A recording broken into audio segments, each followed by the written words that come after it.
امام علی علیہ السلام کی خدمت میں ایک شخص آیا اور دست ادب کو جوڑ کے عرض کرنے لگا، یا علی، انسان اپنی آنکھوں سے چیزوں کو دیکھتے رہتے ہیں، لیکن کیا ان آنکھوں کے علاوہ بھی کوئی آنکھ ہے جس سے انسان وہ دیکھ سکے جو ان آنکھوں سے نہیں دیکھتا؟ بس یہ کہنا تھا تو امام علی علیہ السلام نے فرمایا، اے شخص، یاد رکھنا، انسان کے جسم کی آنکھیں تو صرف وہ دیکھ سکتی ہیں جو چیز روشنی کو روکتی ہے، جو چیز روشنی کو نہیں روک سکتی وہ انسان کی آنکھ بھی نہیں دیکھ سکتی۔ یاد رکھنا، اللہ نے انسان کو فقط 2 آنکھیں نہیں بلکہ 4 آنکھیں بخشی ہیں۔ تو وہ کہنے لگا، یا علی، ان 2 آنکھوں کے علاوہ بھی آنکھیں ہیں؟ امام علی علیہ السلام نے فرمایا، ہاں، وہ روح کی آنکھیں ہیں، لیکن افسوس، انسان جسم کی آنکھوں سے جو چیزیں دیکھتے رہتے ہیں انہی کے تحت اپنے لیے ایسی خواہشات مقصد بنا لیتے ہیں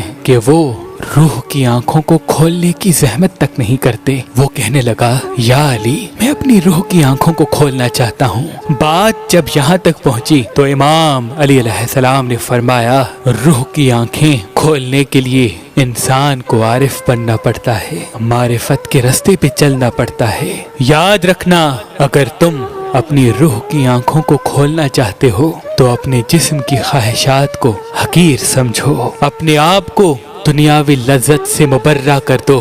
جب تم خواہشات سے مبرہ ہو جاؤ گے، تمہارا ہر فعل اپنی نفس کے لیے نہیں بلکہ اللہ کی رضا کے لیے ہونے لگے گا، تو تمہارا روح مطمئن ہونے لگے گا اور تمہارے روح کی آنکھیں کھلنے لگیں گی۔ یاد رکھنا، روح کی آنکھوں کی طاقت یہ ہے کہ وہ اس دنیا میں رہتے ہوئے بھی آسمان کے فرشتوں کو بھی دیکھ سکتی ہے۔ کائنات کے سارے پردے اس انسان کے لیے کھل جاتے ہیں۔ وہ انسان رہتا زمین پہ ہے لیکن آسمان کے راستے اس کی آنکھوں کے نزدیک روشن ہونے لگتے ہیں۔ تبھی جب عارف اپنے آپ کو پاتا ہے تو اس کی روح کی آنکھیں کھل جاتی ہیں، تو وہ دوسرے انسان کو دیکھ کے حیرت کرتا ہے کہ انہوں نے تو ابھی وہ دیکھا ہی نہیں جو میں دیکھ رہا ہوں۔ اس نے کہا، یا علی، کوئی ایسا اسم دے جس کو میں پڑھتا رہوں اور اپنی خواہشات کے دلدل سے نکل کر روح کی آنکھوں کو کھول دوں۔ امام علی علیہ السلام نے فرمایا، تم جو بھی کھاؤ